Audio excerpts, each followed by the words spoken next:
if Rishi rings you tomorrow and says, I want you to be my Minister for Innovation to make UK PLC the great innovator in the world, what are you going to do? What's your plan? He didn't prep you for that, did he? Didn't. So you're aware of the announcements coming out tomorrow about this, but...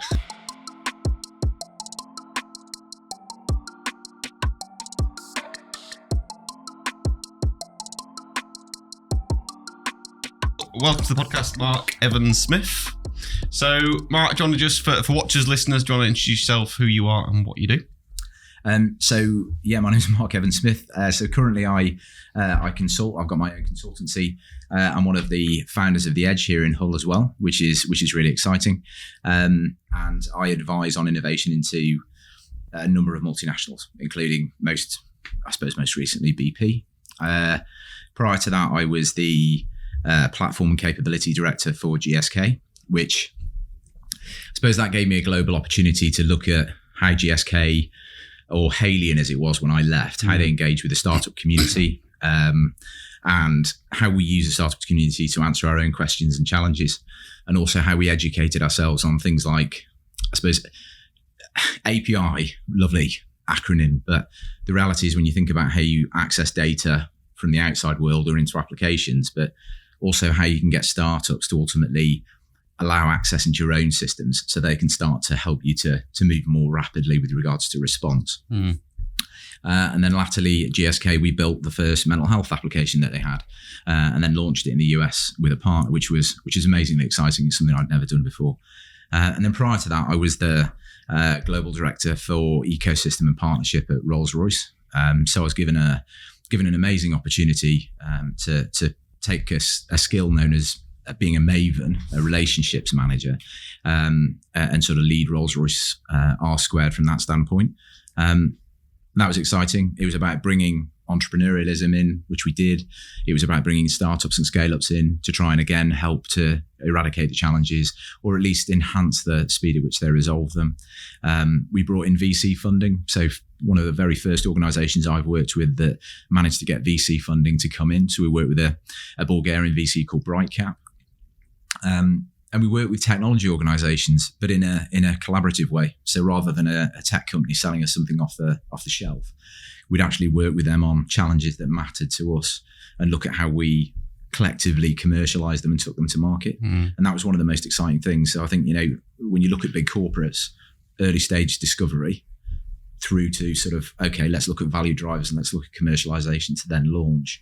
that was one of the most exciting things. And I think as part of the team that I was in, which was ably led by Caroline Gorski, we delivered about £200+ million during the period I was there, which is about 18, 20 months. Amazing. Yeah. One of the things you seem very good at, which is creating kind of ecosystems and bringing value from across that ecosystem, which I know is something you're doing with the Edge Hub as well. And we will get onto that in a second. But I wanted to just jump on, if I may, on kind of recent news around Silicon Valley banks. I know funding is something that you're invested in every sense. Yeah.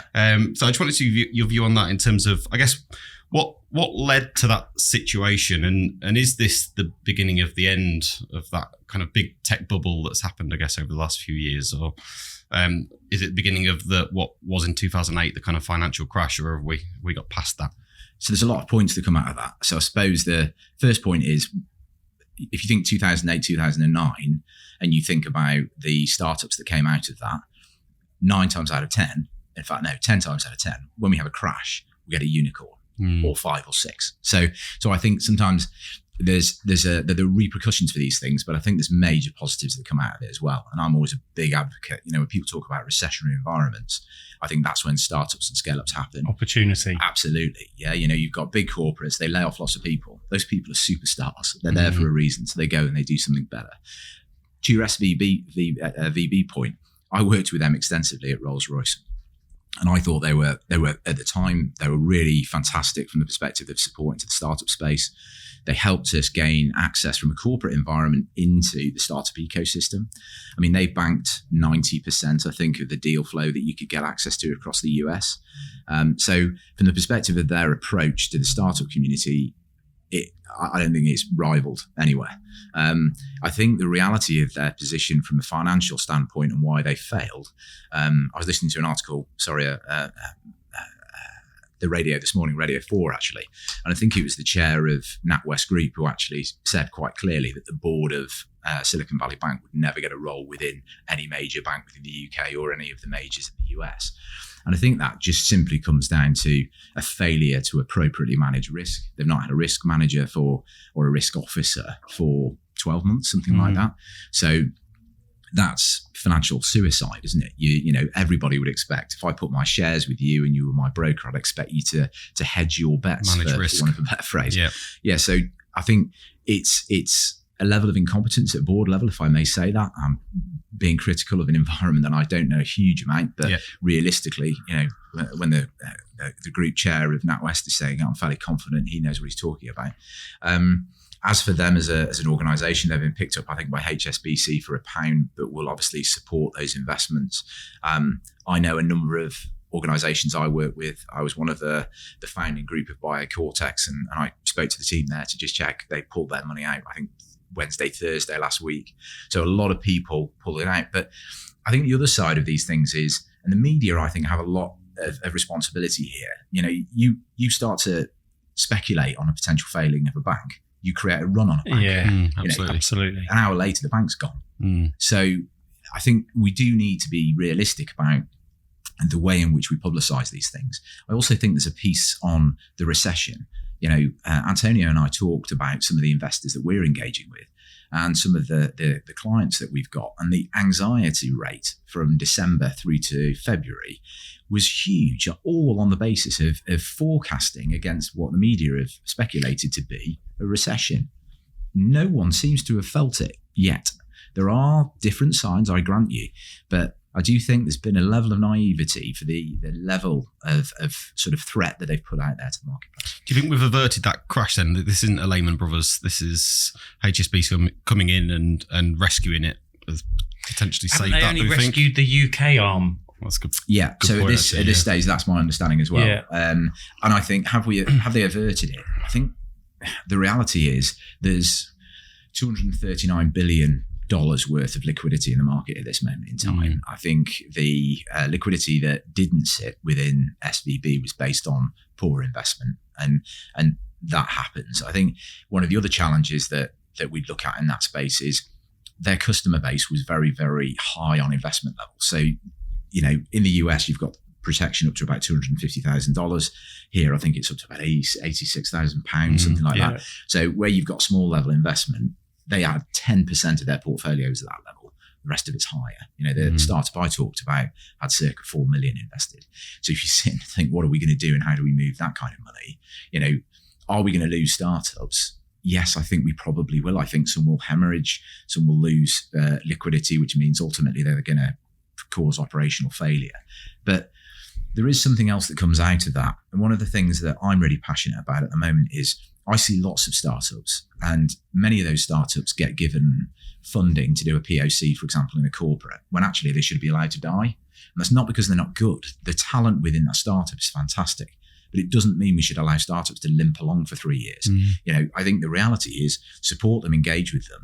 But if not, what about extracting that talent? And if you're the VC, go in and look at the talent, extract it out, put it in one of your other startups, make that better, you know, but allow another one to die. And people say that's a negative attitude, but it's not, because that talent could be super successful somewhere else, but it might only have a media opportunity here. We were only saying in a recent podcast that hasn't gone to air just yet, but from a sales point of view, lose quickly.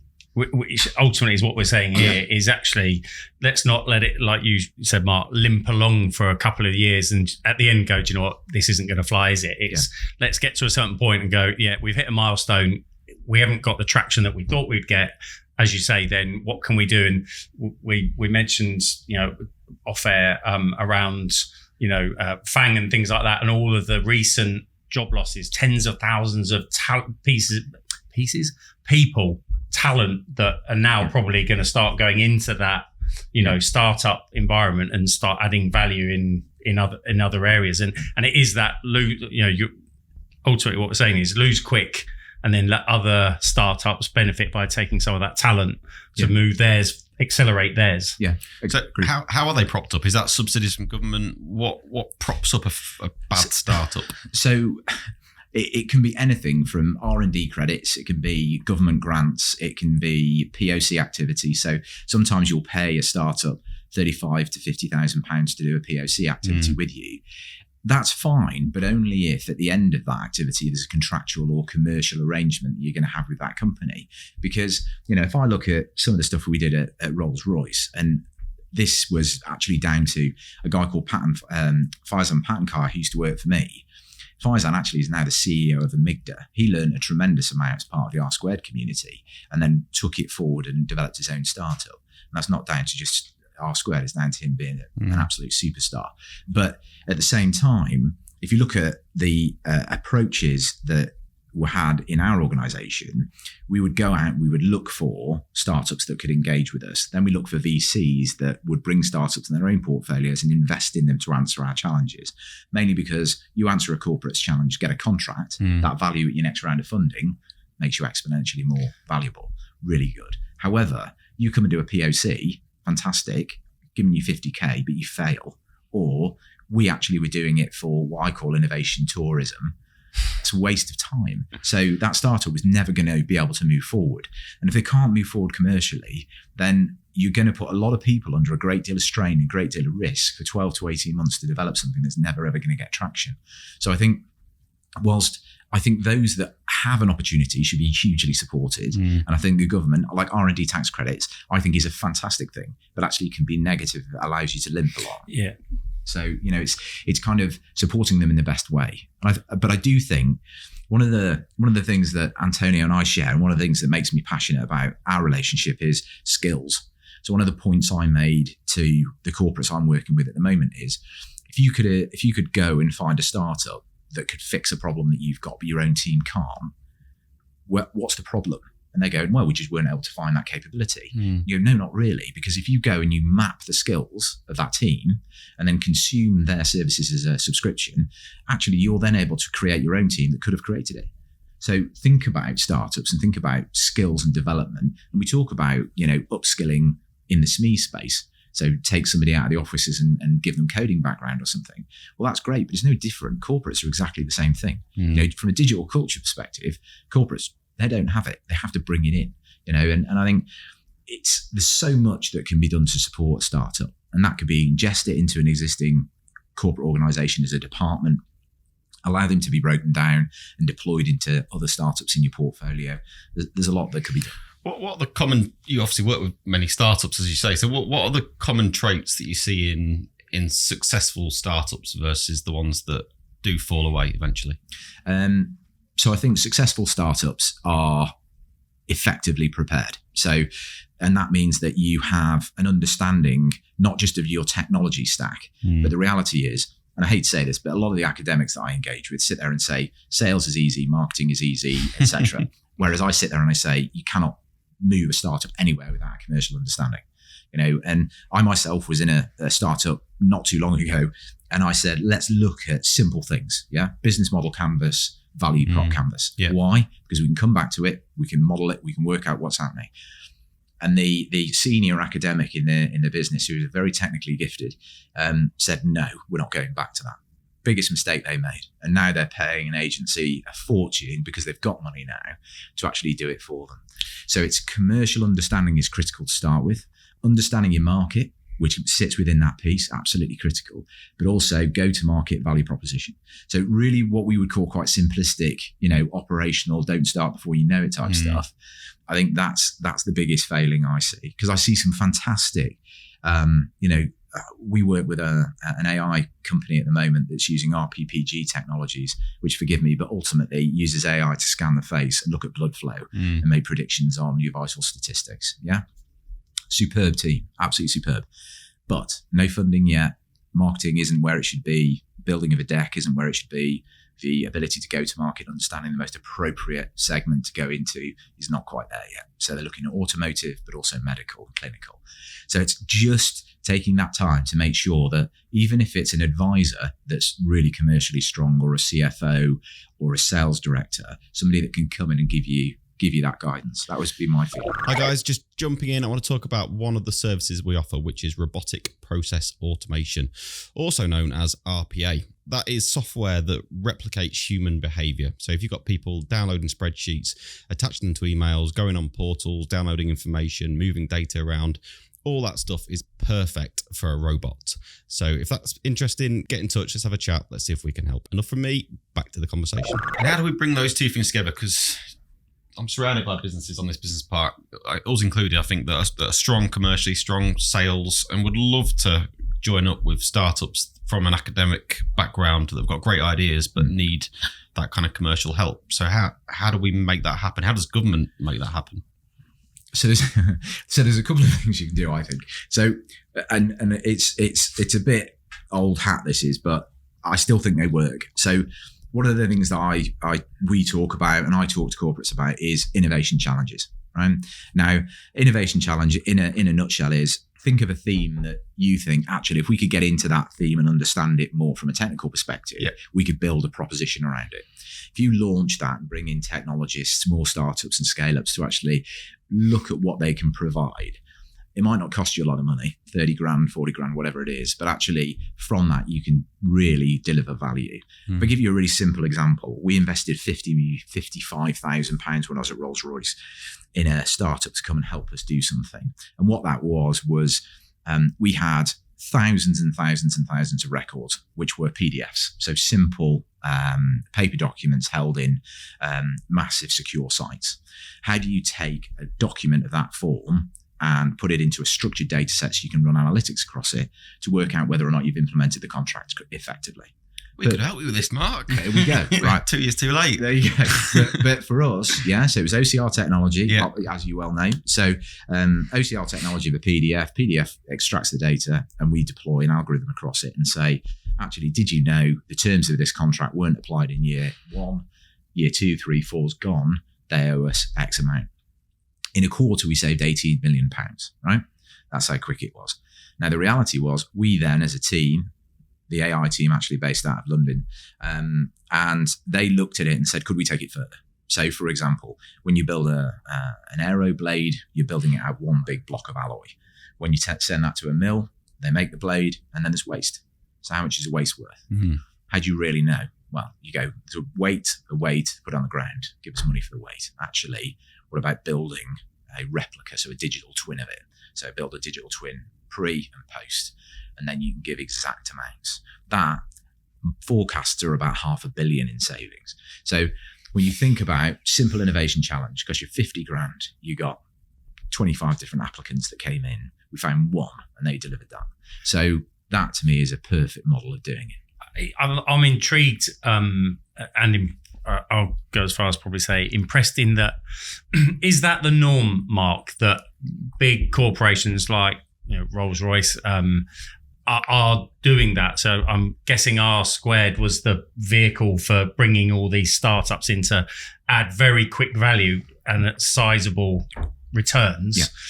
Is that the norm? Because I'll be honest, that's the first I've heard of a big, because often you hear corporates are like these big super tankers that take forever to change. Granted, if you have the right personnel involved, that can be quicker, but is that the norm? So I would say no, it's not. We were very lucky. I think anybody who was associated with R Squared or R Squared Factory as it is now has to probably put a lot of the success of that behind a lady called Caroline Gorski, who Caroline is very much focused on influence, and her ability to influence at board level and into other corporates and into other areas and themes, even through to ethical AI and the release of the Alethea framework. It's making sure people see what you're doing is value.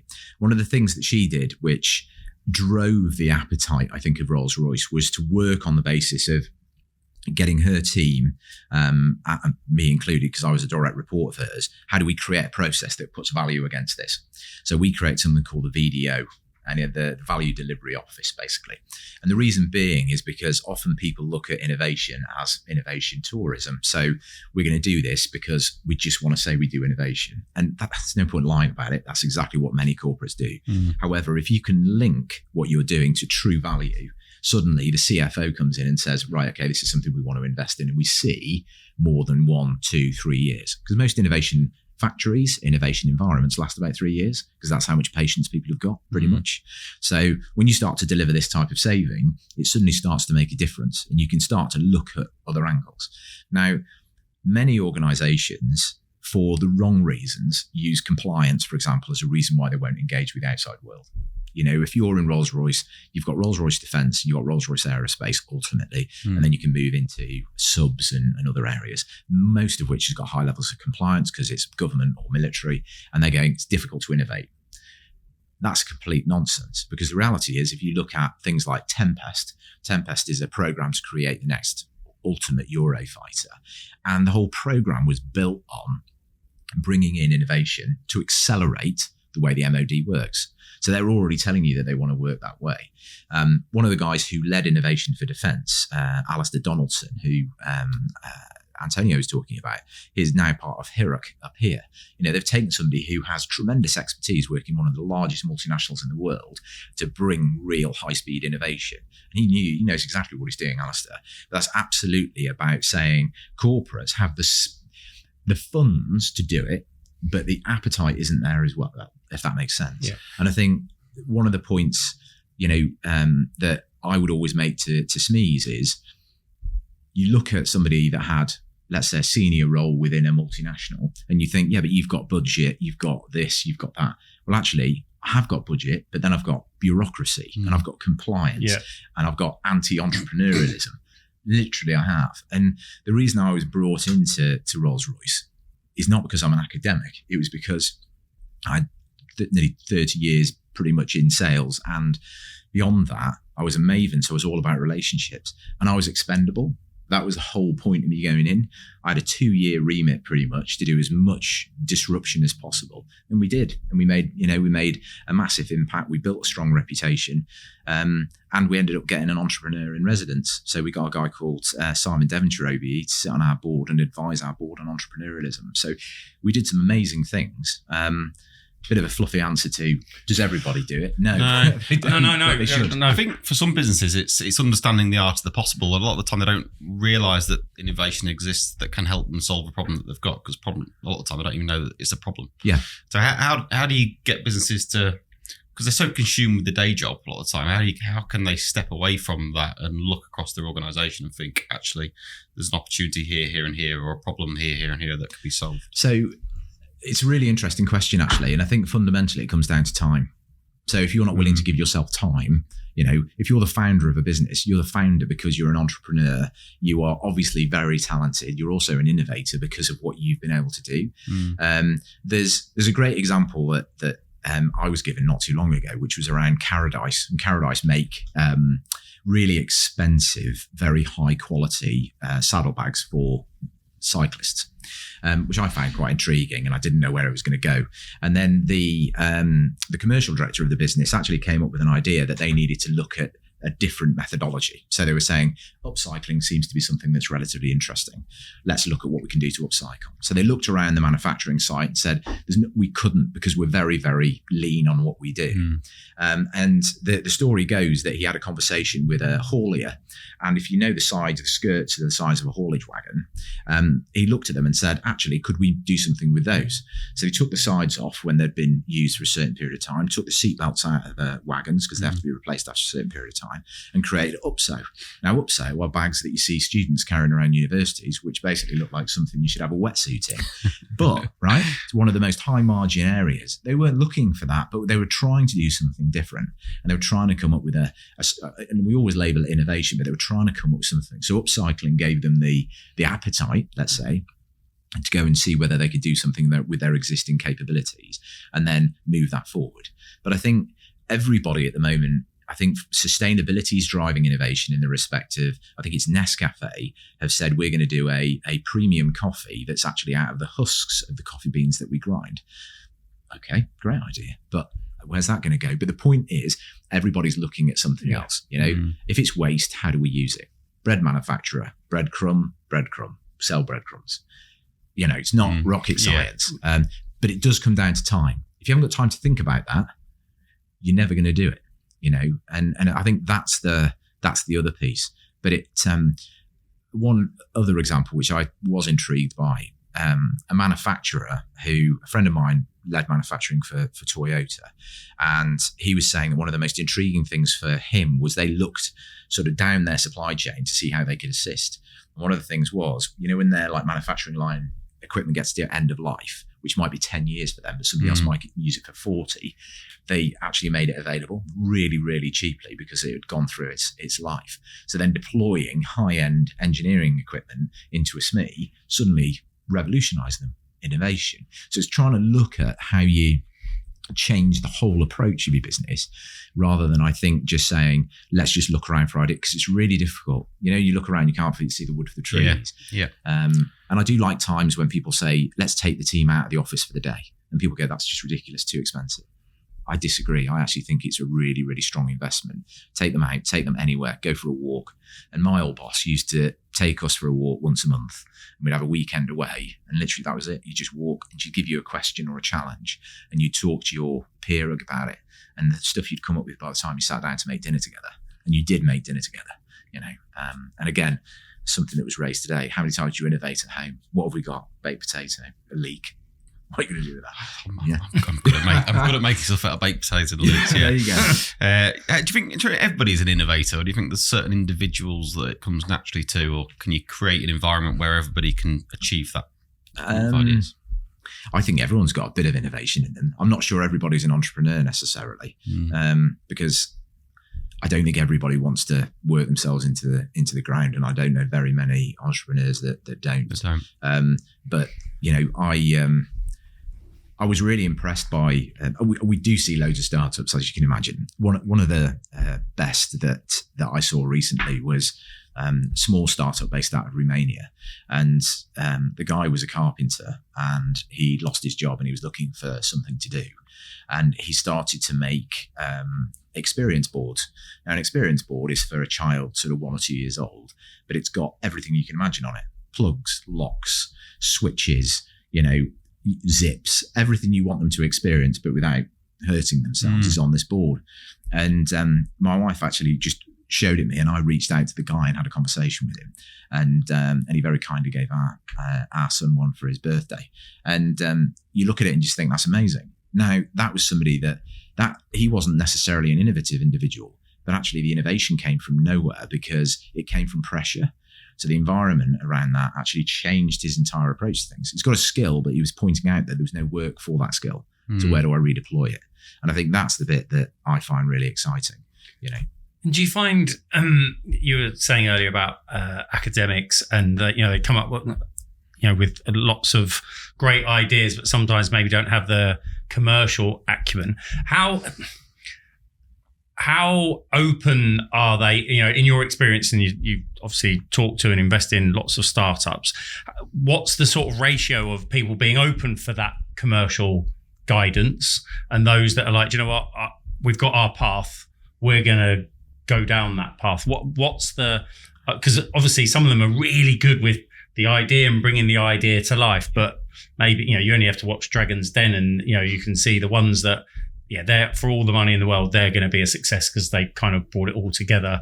And the ones that have got a reasonably great idea, but they're not necessarily great at presenting it. And then you also see some that actually pay people to go and present it as well. What's in your experience, how open are innovative people to actually taking that help that where they've got a shortfall? So I suppose if I shot from the hip, I'd probably say 25% are open, 75% aren't. Okay, me again, just jumping in to talk about one of the processes that we often get asked to automate, which is the processing of supplier invoices, also known as accounts payable automation. So what does that mean? Well, most businesses receive invoices from their suppliers, and a lot of businesses still have people that are manually reviewing those invoices, making sure that they're correct, making sure they're accurate, and then manually rekeying them into a finance system or an ERP system. Well, our solution can automate that process. So typically an invoice will come in, we'll use capture technology to understand what's on that invoice. We'll then match that data up against goods received note to make sure that we've received the product. We'll match it up against purchase order data to make sure that somebody has placed an order for that product. And ultimately, if we can match that up, we can automatically push that into an ERP system or finance system, and nobody has to touch it. How good does that sound? If there are exceptions, if there are things that need to be checked, that's fine. We can use digital workflow to push that to somebody to eyeball it and say, is this correct or does something need to change? Ultimately, though, that can then be pushed again into an ERP system or a finance system. This is about making your life easier. It's about making operations as quick and as efficient as possible. And we do that all the time. If that sounds interesting, then get in touch. That's enough from me. Back to the podcast. But then I'd say of the 75%, 25% will soften and start to engage with you. But I think and I suppose different people will have a different perspective on this, but I think within the entrepreneurial space and the innovation space, I often find that you really need a very switched on CEO and a very switched on CTO to come together under the guise of a really, really switched on CMO is kind of where the CMO can be chief marketing officer, or it can be or a chief commercial officer framework within that. I think the difficulty is, and this is a straight up point, I went to university, I got a degree, et cetera, but there is an arrogance to the amount of letters that come after your name. And there's pointless me saying there isn't. There is. And it's not about the fact that people think they are necessarily better than you because you don't have a formal education to the level that they do. But I think as you are educated and you do, for example, your master's and then you extend to PhD and what have you, I think there is a expectation that because they know something to such a finite level, but you know something that isn't really academically backed, that you cannot understand it well enough in order to tell them about it. And I think that's the truth of it. So if you have 20 years sales experience, but you don't have, 53 letters after your name, and I say it in jest, but I mean it sadly, it's rare to get somebody who's really academically gifted to buy into it. So I think then you need interpreters. So in the same way that if you have, in the engineering space, you've got a brown coat wearing 20-year experienced superstar engineer. On the right-hand side, you've got a data scientist. They don't understand each other, mainly because there's no one in the middle educating the value. So, for example, an engineer will go, I can look at a blade or an engine and tell you why it's not working. A data scientist is saying, if you give me the data plus your knowledge so I can pick out those points that you would look for, I can get an algorithm to do the same thing. But it's about valuing equally. Yeah. And I think that's a cultural thing as well. It's not the academics' fault and it's not the non-academics' fault. But if you were to look into the entrepreneurial world now, I think there's quite a mix. We were talking about Tesla, for example, and I was talking about how do you think about Tesla or the PayPal mafia as they were, which obviously where Elon Musk came from. These guys are switched on cookies and they know what they're doing. But at the same time, they're also not afraid to make decisions and live or die by them. Yeah. And I think that's sometimes the difference. Whereas I find that a lot of academics don't get out of the academic environment. They stay in the university, and that's fine because you can launch startups from university, but I don't necessarily think you are able to accelerate them at real rates and pace unless you get outside. That's just my opinion. But I do, I sit there and I think, when I thought about, somebody was asking me about how do you influence shareholder value really quickly? Have you got an example that you can look at? And we had a challenge when I was at Rolls-Royce around, could we do something that changed the shareholder value? And we actually created something called the Alethea framework, which is an ethical AI framework, released it, day of release, 2% share price bounce. Went back down, but it went up. So the point was made. But we did that because we followed Elon Musk. And we looked at what he'd done and when he'd made big impacts. And actually, if you look at his share price, which was at about $500 at the time, and look at what he did very quickly afterwards, he released the IP. Do you remember when he released all of the IP to develop the marketplace and said, I won't sue anybody, but it develops the actual market. Went to 1,600, I think, flex. So the share price impact. Now, he wouldn't have asked anybody, probably did it over a tweet, right? Realistically, yeah. So the fact is, that to me was really interesting when you watch quite an academic but quite a fearless leader go and do something that I thought that is incredible and quite inspiring. But at the same time, look at some of the other damage that's happened. Look at the share price in Tesla and how it sort of failed when he went into Twitter.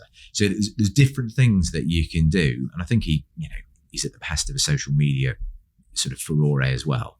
But I think there is real value in having academic and non-academic links brought together. And I think that maximizes the value of any organization. Because I think my father put it, he always said to me when I was at university, you're going to have to carry the heavy bag, which ultimately meant go out and sell to start with, learn how to sell whatever you're going to sell. In my case, it was sell a mobile phone, learn how to do that and learn how hard it is at the bottom. Go to work in a factory, which I did at university. You've got to learn everything before you can then go on and try and do something different. I think sales, you've never heard me say this before, but I think sales is an underrated skill in tech, actually, in general. I think it's looked down upon, actually, in a little bit, and it really shouldn't be, in my experience over the last couple of years. It's such a crucial part of any business, particularly tech. What's really interesting for me is the way in which lots of training companies came out of media companies to teach you how to sell over Teams. And I just thought to myself, really? So people don't know how to sell normally face-to-face, but it wasn't about that. It was about your positioning in front of a screen, the way in which you hold yourself, what you're dressed like, the lighting in the background, all of these different things that would improve the way you sell. So when people talk about COVID being sort of a massive impact on the economy, but again, like I said about 2008, 2009, when you're challenged, what do you do? Well, the entrepreneurs come up with something different to sell, a different innovate method. straight away. Absolutely. But I do agree with you. People think that selling's talking, and it's not. No. Rapport building's really difficult, and being able to do those things, they're soft skills that many people just cannot get their heads around. So if Rishi rings you tomorrow and says, "I want you to be my Minister for Innovation to make UK PLC the great innovator in the world," what are you going to do? What's your plan? He didn't prep you for that, did he? Didn't. So you're aware of the announcements coming out tomorrow about this. But anyway. So do you know what? We talk about levelling up. And I think the reality is levelling up needs to be taken more seriously and enacted faster. And when we talk about levelling up monies being used below the M25, I think it's laughable. And then it's defended by people like Michael Gove, who I won't go any further. But the point is, I actually do think that we need to be able to encourage organisations to step beyond London, to step beyond Manchester and move, beyond that sort of microcosm. I think that's the first thing. I think the second thing is, I think a lot of the bids and the funding that I see won they're won on the fact that the bid's shiny. You've got a really good bid team to come in and do it. And I think that in itself is flawed. I think there needs to be real investment and real research into what's trying to be done. And I think actually you'd find that organisations who are trying to do something innovative or trying to do something that's going to make SMEs prosper in regions beyond Manchester, Liverpool, London, and even Leeds, for example, I think they'd get greater levels of investment and buy-in. I also think that the SME sector, which is, let's be honest, if SMEs fail, we fail. It's that you forget the multinational, right? So I think the SMEs need to be given more courage to be able to invest in innovation, to be able to invest in upskilling, because I think upskilling of their staff is absolutely critical. Because I think we've also got issues around, brain drain of our own, and I think we need to start to focus on that. So I think we need to look at how we develop our own people. I think digital skills and digital culture is critical. We talk about it extensively. The House of Lords talk about it. The government talk about it. They say they're trying to do things about it. But I think they need to think more around how they can work with corporate technology businesses to work and help SMEs. And I think there are a number out there, a number of different things. Things like Skills Build from IBM is really, really, really exciting, because you can go on there and literally train yourself to develop. Great. But how many SMEs know about it? Very few. Yep. How many SMEs would be willing to give their members of their teams, who are 5-10 deep, a few hours a day to go and do it? So they're going to have to invest in that. So how can you somehow, and I know we're looking at tax breaks and so on, but I think there's more to be done. And I think there needs to be, in my humble opinion, more SME-based representation within the think tanks and, the advisory groups that sit into government. They listen too much to the multinationals who are too slow. They move too slow. They're very bureaucratic, and they don't have entrepreneurs sat on their boards in the main. Protectionists. I think it is. One of the interesting thing for me at Rolls-Royce specifically was when I sat down and I made a point to some senior people in the business that I felt that our biggest threat was never going to come from our existing competitive environment. It will come from a tech company that's got billions to burn. And I said, what about a Google coming in just taking us over? What about Apple? What about? And everyone thought it was laughable. But I actually still see that as a reality, because why wouldn't you come into an engineering environment and say, okay, how do we digitize all of this?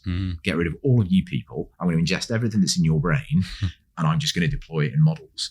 Well, supercompute capabilities are coming. Quantum is coming. Who's going to be the leaders of that?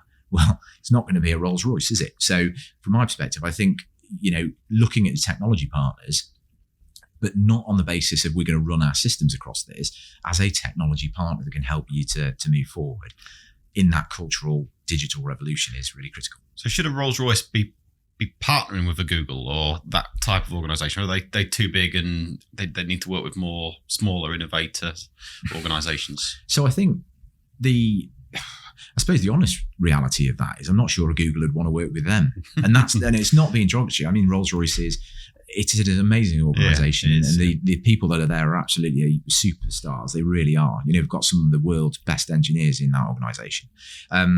But do I think that they could be much, much more efficient, much more advanced with a much stronger technology core? Yes. If you went to an organisation like that and said, we want you to look outside of your core technology vendors, or flip your vendor list on its head and go, rather than number one, let's talk to 19, 18, 17, 16 and see what they can do. Would they do it? No.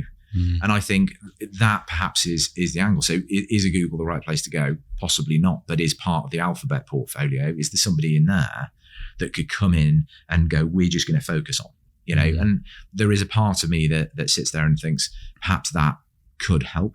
I'm not saying that they're not brilliantly academically linked. They are, right? Rolls-Royce, bar only GSK, I would suggest, have a better academic liaison group. They are absolutely fantastic when it comes down to academic engagement and liaison, do some tremendous research and so on. But I just feel that if we talk about a digital revolution in the SME sector and how do we, it's not about reducing your headcount, it's about making more out of them. Yeah. And I think that's a sort of a leading sort of question that we need to get people to think about. Who are obviously you work with lots of businesses, both big and small, but who are the businesses that you really admire? It's quite a difficult one in some respects, because I think you kind of admire small pockets of. So, for example, I admire the bravery of some of the thought leaders that sit within Rolls-Royce, for example. But then you'd say you have to admire Tesla. I've not worked with Tesla direct. We had indirect relationships with them, but that is, yes, you've got Elon at the front end of it, haven't you, in the media piece? But at the same time, you've got an entrepreneur trying to lead an organization on a really thin edge, and that's the piece that I find really exciting. Because if you think about, I mentioned earlier about bureaucracy and not having time, we can only get rid of bureaucracy to create time, if that makes sense. So rather than having a board of 15 people and then, an executive board and shareholder meeting, how do you tighten it up and go, we just need to move faster in order to actually develop? And I think you'd have to look at somebody like that to say we just kept going and going and going and going. And I think Microsoft, but interestingly, I listened to an article that Bill Gates wrote and then actually did a BBC interview off the back of it. And people talking about, people didn't like you when you were at Microsoft and you were quite aggressive. And I sit there and think, how is he not going to be? Because, people around him are going to be as clever as him and as bright as him. Yeah. And if they get something wrong and he knows it's wrong, they're going to be very aggressive in their responses. So I think, they're the types of organizations that I look at and think that's pretty amazing. And mainly because actually the leaders have come out and sort of started to look at philanthropic ways of deploying their cash. But I think any SME that's got through COVID, round of applause, because I just think that's incredible. I mean, the Rolls-Royce nearly didn't. It's that simple, and shouldn't have. If they were a SME, they would have failed and been allowed to fail, because they were, they were losing money because their model, which is power by the hour, i.e., they get paid by every hour a plane is in the air or their engines on that plane. That model doesn't work. Not if the planes aren't flying. Yeah. So it's kind of, so is it the wrong model? Not necessarily. But the point I make is, if they were not a stocks and shares controlled organization, they wouldn't have been saved. So that also comes back to, as a SME, what do you do when COVID hits? Innovate, go online. What are you going to do to keep going? And I think that for me is also another piece. But education, I hate to say it, but education is absolutely critical for SMEs to understand. Where do you go to get grants? Where do you go to get funding? Where do you go to get skills and training? And where do you go to get opportunity and support? And I think also education around the capabilities that new technologies, digital technologies bring. If you don't understand it, you can't find a challenge that could be solved by it, if that makes sense. No, I do. Yeah. You mentioned Tesla. Do you think they'll get caught? Do you think the Fords and the BMWs and Mercedes will catch them in terms of EVs? Or do you think they'll always maintain that? Not always, but for the next 20 years, do you see them keeping head and shoulders above the competition? I think that's a really interesting question. I'd probably add something to it, which is, I saw a BMW use a new hydrogen vehicle the other day, and I sit there and I think, just remember that Tesla, in my opinion, and the research that I've ever done, it wasn't built on the basis of being, the leading automotive business. It was built on the basis of taking over home energy control. So taking car batteries out of vehicles, sticking them in homes, which they've now got the Tesla battery wall, right? So owning the home is massive. You own every home. You own everyone. You own the world. Yeah. So for me, is leading the way from the perspective of the automotive industry and the EV sector absolutely the end game? Actually, I don't think it is. It's the start. I think it is. I think it's the start of a revolution. Do I think, though, that EV is the answer? No, I don't. I think it's a mix. I think it's part of an ecosystem. I think hydrogen will come. There are hydrogen vehicles. As I say, there's a BMW that's been released and they're testing now. But hydrogen is better for, the larger vehicles, like HGVs, for example. If you put a hydrogen spine down the centre of the country, be a way better way of actually fueling those vehicles. You're not going to put it in planes necessarily, because there are challenges around it for more than anything else. But equally, it's going to be very difficult for long haul, a 747 to be powered any other way other than sort of the hybrid fuels that are coming now, which are lower carbon, obviously, they benefit in that space. So no, I don't think it's the end game. I also think something else will come, which I think everyone will go, and it be a bit mind blowing. And that's exciting, I think. It always does, doesn't it? Every few years something comes along. Well, that's the thing, isn't it? And that is the exciting thing, is that, with all these SMEs and, innovators that are probably at work now, that in a couple of years' time, something will land and it will explode like Tesla did, and, and move the dial a little bit further up. And that, I guess that's the exciting piece for you, is that being in that space and supporting and investing in SMEs that are doing that no day is boring, I shouldn't imagine, and actually every day is a learning day, because we're moving forward. We always bring up, or I always bring up, that like our children and what their adult lives will be, and I mean, I can't believe 5 years time, what will it look like? Yeah, we always talk about that. I was at a talk this morning, actually, with a guy called Russell Beck, which was really good. And he said that 60% of jobs will not be around in 10 years' time. And that's in recent history, that's been the kind of trend, which is incredible, 10 years' time. So 60% of jobs won't be around in 10 years' time. But surely, I was going to say, 60% of the current jobs today will have probably evolved to be different, and there'll be different technologies and different requirements. Please say that. One of the things that I find, I agree with that, because I think when I first became exposed to AI, or multidisciplines that sit under the AI banner, let's put it that way, you start to sit there and go, this sounds amazing. Well, actually it is, but AI is, well, as I say, it's multidiscipline, so it can be anything from object detection to NLP, for example. But none of it works unless you've got data. And none of the data is appropriate unless you've got data stewards. So getting somebody who actually goes in and looks at your data and says, I'm going to dedupe it. What, really? And I've got to do that? Yes, you have. Right? It's really simple stuff, but actually it's taxing, it's challenging. So unless you've got good data, you cannot start to utilize it. So over the last 5 years, for example, lots of data organizations have risen up that just come into a major multinational and go, where's your data? How would you like to use it moving forward? What are you going to do with it? This is how you need to start to tag it, start to store it, start to gain access to it, start to put it into data lakes, and this is how you'll do it. And that didn't exist. People will say, well, data lakes did. Well, of course they did. But the point is, no one thought about the data that they were ingesting. They were just getting lots and lots and lots of data. But now when you go, okay, what are we going to do with it? You know, down the road, there's a massive Siemens factory making huge blades. They're going to go onto a wind farm. In a wind farm, what are you worried about? And what are you going to need data for? Bird strike. Really? Yes. Then when you've got a bird strike, you're going to shut the system down. Then you're going to have to go and look for micro cracks. Okay, you're going to use a drone. Didn't have them before. Let's send a drone. Drone takes high-res imagery. We're going to pull that data in, and then we're going to look at those cracks using specific algorithms. But we're going to have to get the data in a certain format to allow us to find it. These things didn't exist. So whilst we lose 60% of jobs, we're creating 60% because technology is changing, but also the way in which we analyze what we do changes. You know? And do you think, Mark, that because it's one of the things that we talk about with our clients around data, and I question how many take us seriously when we're saying about, you know, you need to have clean data. It needs, you know, because if you've got clean data, the solutions, systems will work efficiently. Do you think corporates, but, you know, companies, you know, medium-sized companies as well, take that seriously, or are they still on that start of that journey of actually taking it seriously?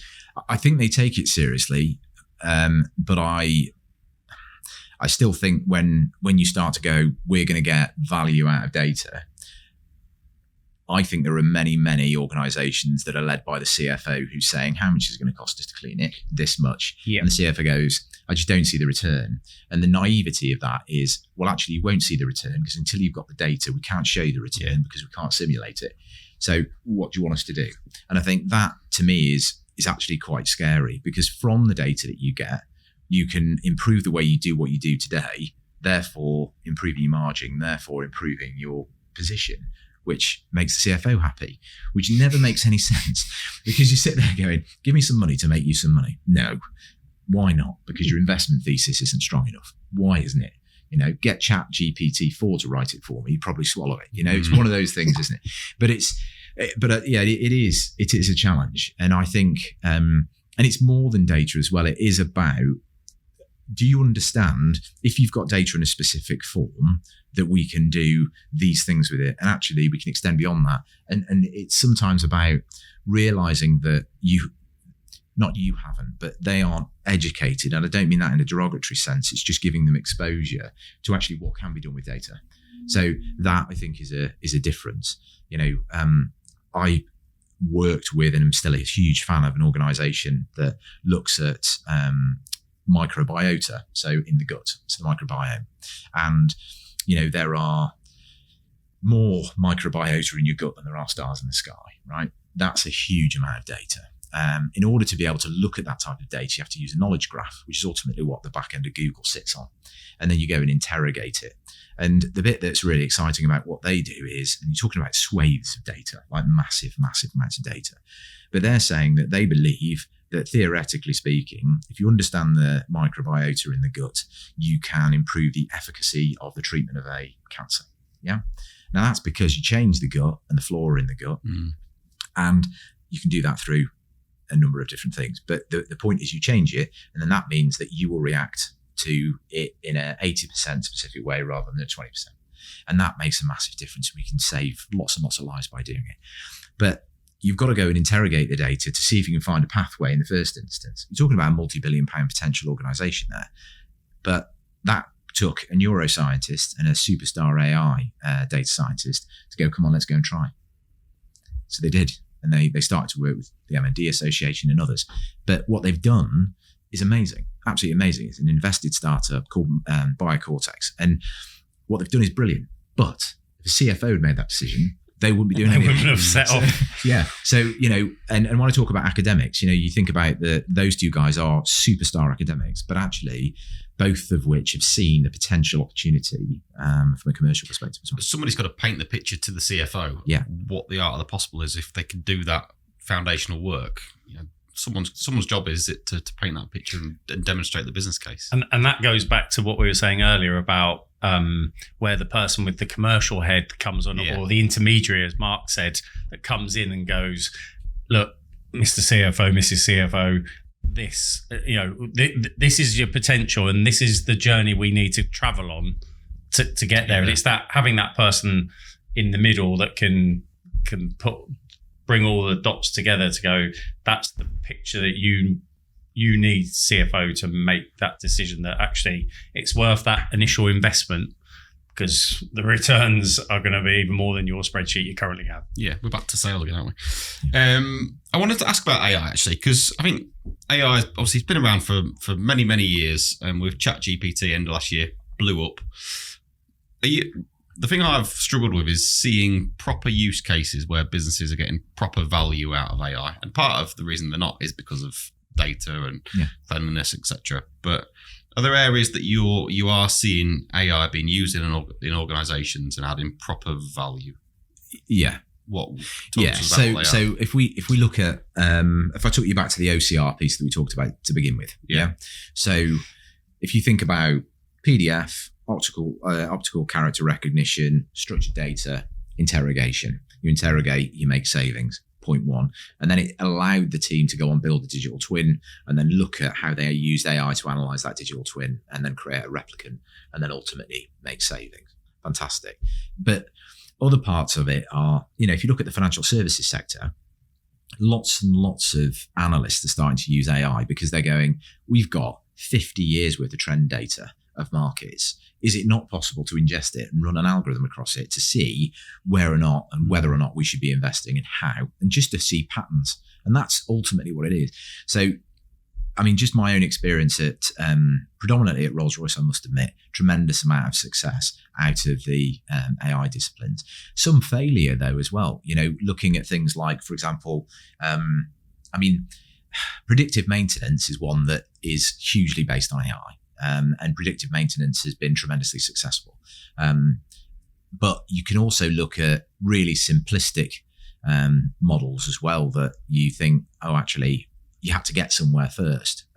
I'll give you an example, which you probably won't believe happened. But within Rolls-Royce, if you can imagine, you fly from Heathrow and you fly out to Singapore. And when you get to Singapore, the engine's taken off the side and it's sent through to an MRO site, which is basically a maintenance and overhaul site. And when it gets there, the process of it being taken through that maintenance process, you would think would be digitized, et cetera, but it's quite manual. It's quite basic to the point of historically it was written on a board when the engine arrived, and people then didn't add that into a system, they wiped it off. And one of the teams within Rolls-Royce went, why don't we go out and digitize it? Which they did. And one of the things it did is it was able to go, so hold on, if we are able to ingest the data, we know when the engine arrives. We also then can predict what type of overhaul it needs, what type of service, and the predicted parts that it's going to need, so predictive maintenance. Why is that beneficial? It means you've got the stock in, it's a very expensive part, and you're able to go, we're going to do all of these in a day because we know they're the same thing. And you might go from having an engine off wing for 80 days down to 40 days. You imagine having an engine off a wing for 40 days, it's a long, long time, right? So huge savings. Now that was about the very early stages. When we were talking about cleaning your data, this is about capturing it. So you capture it in a way, in a clean manner, so that you can ingest it, to run algorithms across it, to find patterns, to reduce the actual time it's in the MRO. And it might be something simple, whereas you go, based on this data, we know that needs to be brought in, right? Might be that piece. So I think AI in the lightest sense is used in those environments. But the most interesting and exciting bit that I ever saw was when we tested the AI team against the engineers, when they were looking at blades and blade corrosion. And the engineer was going, well, it's basically down to this, and this is what we need to do. Whereas the AI team went, hold on a minute, And they went to the Alan Turing Institute. They went to the, I forget what it's called now, but the Global Weather Data Center. So they were able to pull data from all over the place. They were able to get pollutant data from above places like China, which I was just amazed by. And they brought all of the data together, ran an algorithm through that pulled out different pieces and told them exactly what was causing the blade corrosion.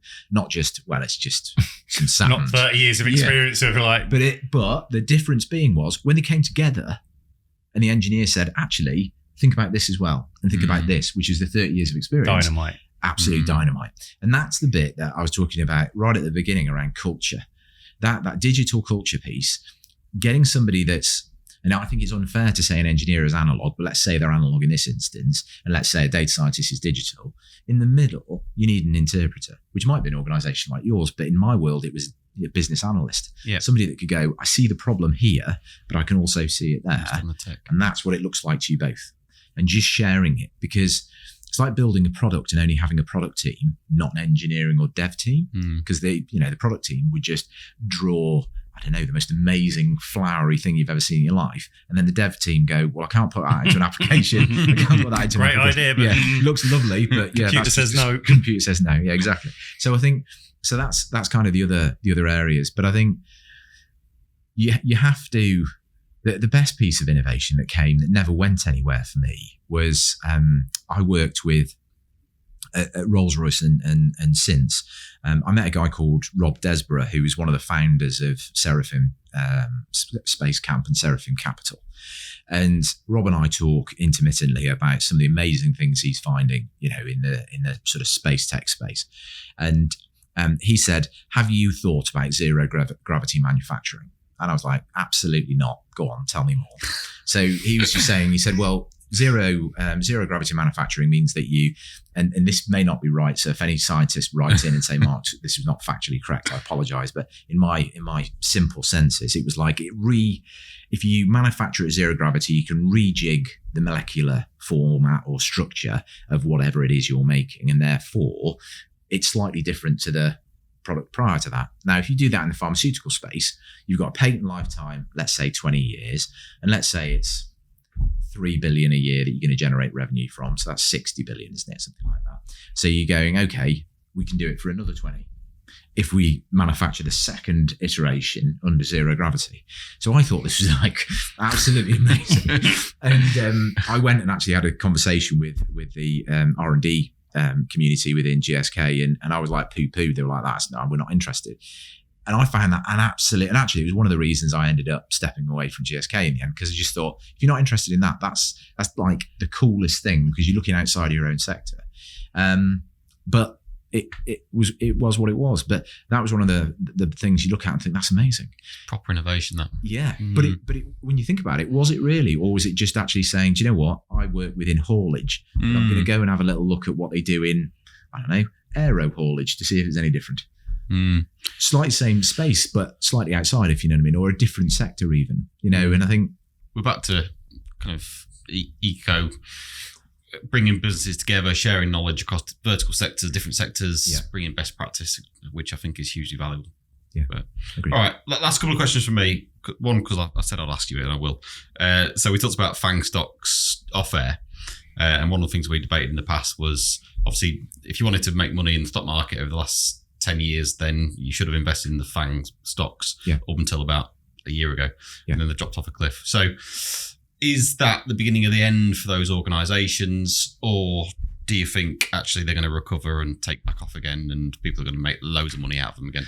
What's your thought? So this is a question that I've got to be honest was answered by somebody I know better than I can answer it. But what he brought my attention to was, he was saying that if you think about the way in which many of those organisations have generated revenues, think about from a marketing perspective rather than a specific focus on what they were trying to do to start with. What was their core business? Yeah. So if it was community or if it's something else, they've ended up doing marketing because they've created a community in which they can market to.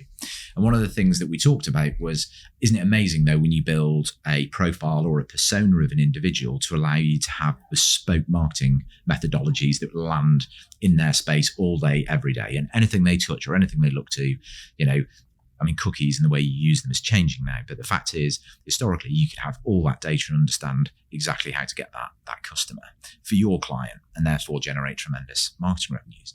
But he then started to talk to me about things like, in Australia at the moment, they are putting a lot of money, Medicare are, into creating a application that takes down a single medical profile. Why? Because anyone you go and talk to is going to have access to that data.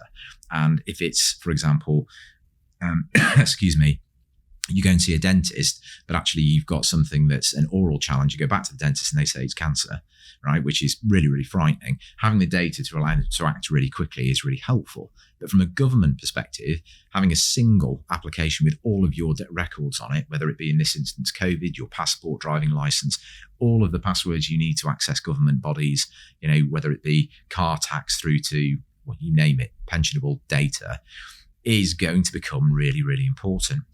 But at the same time, the consumer wants control of that data. So we also talked about tokenization of your own consumer data. So I want to release an album. It's not happening, but let's say I could, right, onto, I don't know, TikTok or YouTube.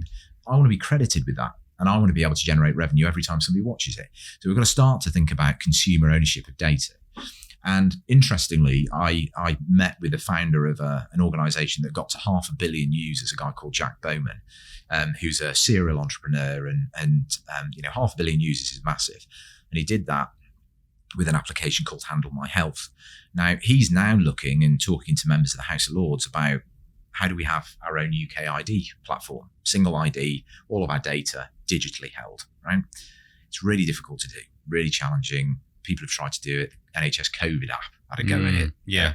But it's kind of, how are we going to do that? So one of the things he's trying to develop at the moment is a single sign-on that gives a consumer all of the control. So you sign into an application through the GDX platform, and you ultimately are allowed to give access to anybody within reason. So you could go, I've got a gym, I'm going to give them access, nutritionist, I'm going to give my dentist, I'm going to give my supermarket or my HelloFresh account.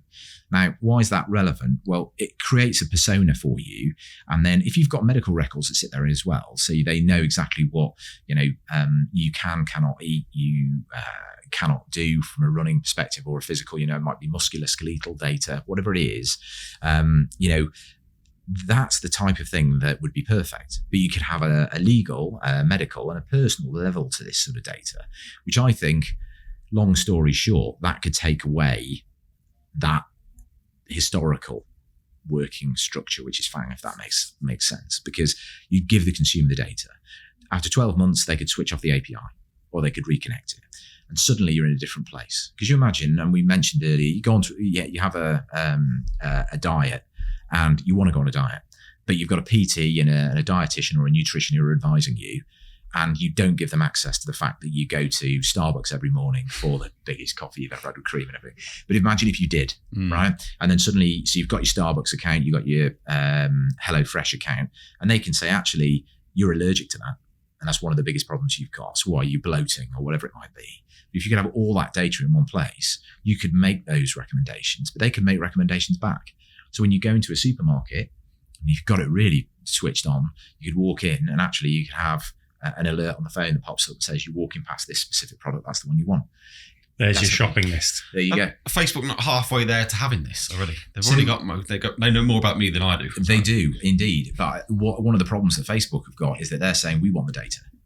So when you turn around and go, no, I want to give. So Facebook, you can have my data, but as part of the agreement that you've got here, it means, so the application itself, within the application is called My Card. So it's like, I always call it a digital passport, but if you think about it from that standpoint, if you said my digital passport, I ingest your data because I'm allowing you to have it, but you can take every piece of data from my other APIs as well. But would Facebook want to be able to take the data, but give the data? Now they might go, well, actually, we're big enough and fast enough to do more with it than you are. But the reality is that consumer's got the control, and that consumer can benefit from that insight. I was going to say, at the moment, what Facebook wants to do is use your data and then monetize it for them. Whereas, is there potential for it actually for you to monetize? Absolutely. Yeah. which you'd think only seems fair and reasonable that I've got my data, I'm prepared to let you have it, but there's a cost to that, and they'll be like, whoa, hang on, no, I'm not interested. Well, I'm making a massive assumption there, but it's more likely that I'll have to buy my data back from Facebook. Well, yeah, absolutely, yeah. But the reality is, if you think about, I think the regulation in the US called Safe Harbor, which is similar to our GDPR here, you can easily write a letter to their chief data officer and say, I don't want you to have any of my data, so get rid of it. That's the realities of it, allegedly. But then they say, well, actually, we need to hold it for certain reasons and so on and so forth. So there are ways around it. But I think, to your point, if you can start to monetize your own data, look how they monetize it. So why can't we? Yeah. So that's for me. If somebody wants to advertise to me, fine, but pay me the advertising revenues. That's fair. And I think on that, for me, because we did one, we did a pod a few months ago where we were getting into that area, and part of it I found intriguing, exciting. Another part I was like, I'm not sure I want you to have all of that data, because and part of it, Mark, was around, I don't want to be peppered. Yes, I like golf. Yes, I like running. Yes, I like this and that. But just peppering me all the time with the same old things. And we were talking about like music as well a couple of weeks ago. Sometimes I just like a change. Sometimes I just want something that I've not experienced or I've not thought about to pop up, and I go, do you know what? That's, I follow some stupid thing on Instagram. It's like innovation something. It's amazing, some of the things that you see on it I would never normally come across, and I'm like, that's, if we went, if it goes as far as that, probably won't ever get to see that, because it's, no, John, you like this and this, and here's the latest golf club, and great. Stick in your echo chamber of. Yeah, exactly. Yeah. All right, and last question, Mark. So the podcast is called Tomorrow's Workplace Today. So cast your mind forward 10 years. What does the workplace look like in 10 years' time, do you think? Is there a workplace? I've got a funny feeling we're going to go backwards in a way. And I really do. I think you look at things like WeWork and the environments where we sort of crave for human engagement. I'm not saying that we necessarily need it. When I was driving here this morning, I was saying to my wife, you travel, I'm stuck in traffic. I really want to come, but the point is, what a waste of time. Yeah. And I mean the travel, not being here. But the point I make is, thanks for clarifying. It's all right. Yeah. But the point I make is that is wasted time. But actually, how do you better enjoy and create a social sphere around work in the way that I think 30 years ago we did have? And I would take you back to, you go to work, you work 9 to 5, and everyone had a beer after work, and everyone socialised, and actually the environment was different. And you sit there and think, a lot of the ideas that we now talk about as innovation and entrepreneurialism came out in a pub, right? And they did. Yeah. I mean, we don't have any pubs anymore, so you can't go there. Now we have WeWorks with a bar and what have you, which is kind of, okay, it's a pub. It isn't any different. So we seem to be going full circle. We're just calling it different things. So I think in a weird way, I know you were going, do you think there's going to be spaceships flying you to and from work? I do think there'll be air taxis, and I do think we'll have a totally different transport structure, if that makes any sense. But I actually think the working cultures will change massively. And I think we will go back to a space where we choose to go to the office, not every day, but we'll choose to go. And I think the office environment is going to get further and further away from the traditional and closer and closer and closer to a more of a cultural sort of village type experience, if that makes any sense. A bar. Yeah, a bar. The office is going to be a bar. Yeah, that's the conclusion. I love this. Club, for example, I don't know, but I love the sound of that. Yeah, but I honestly do. I think that'll be the change. But I think from an innovation and a change perspective, I think we're naively flying ourselves, and I say flying because it tickled me when I used to go to things like Mobile World Congress years and years ago, and we used to have something called WES when I was at Research in Motion, which is now BlackBerry. And when I saw people on LinkedIn going, yeah, I'm here looking at the new tech, I just thought, I cannot believe that everyone is there talking about sustainability, and you've just sent thousands of your representation over to Europe on a plane, unless they jogged, which they didn't. And I just thought, well, that's the most ridiculous thing I've seen. And it really is. And I just sit there and think, I know people will say, yeah, but you've got to be able to do things face to face. Of course you have. But how many of you really need to go and advertise things that, if they're that good, believe me, your marketing team should be able to get me to recognize it to that point with targeted marketing. You don't need to do that. And I mentioned it actually on another thing that I was doing, and I was sat there going, am I just being a bit naive? Everyone wants to get back on a plane, but they kind of do. We're inherently bought into the fact that we need to travel, and there's lots of organizations, I'm sure we've all worked for them, where you've got your teleconferencing suite and you go into it and no one ever uses it, and they're massive with all the tech in the world, and you sit there thinking, why don't we just do it on WhatsApp video, because that would be easier, we can get loads of people on it. It's just ridiculous. But they're the bits that I just find really frustrating. What's the point of us pretending we're going to do all this sustainability and green, and it's kind of, when you're just going to send your teams on a plane and do that, it's just nonsense. Stick them in a room and actually get to do something more constructive. Love it, Mark. I could sit and talk to you all day. Absolutely, I won't keep you. Thank you so much for coming on. Really appreciate it. Yeah, brilliant. Thank you. Yeah, great to meet you guys.